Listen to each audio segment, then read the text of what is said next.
আসসালামু আলাইকুম গাইস, কেমন আছেন? আমি এখন মুরগির গোশত রান্না করব, আপনাদের সাথে শেয়ার করতে আসলাম।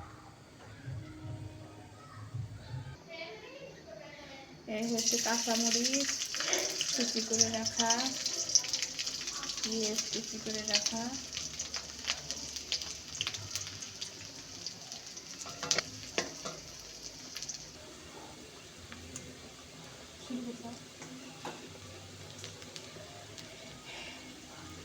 বেটে রাখা আদা, জিরে, মশলা, সাদা এলাচ সব কিছু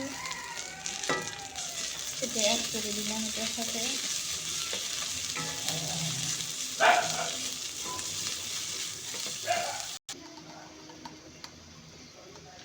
স্বাদ মতো লবণ,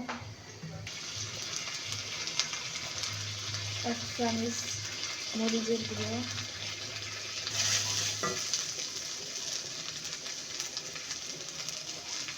1 চামচ হলুদের গুঁড়ো, জিরের গুঁড়ো, 1 চামচ মুরগির মশলা,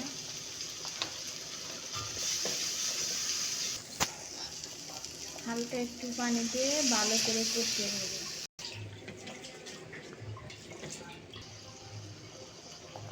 সিদ্ধ করে রাখা আমার রসুন,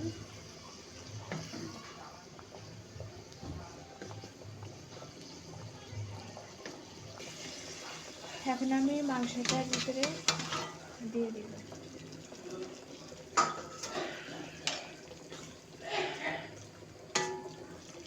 মাংসটাকে একটু আমি ম্যারিনেট করে রেখে দিয়েছিলাম।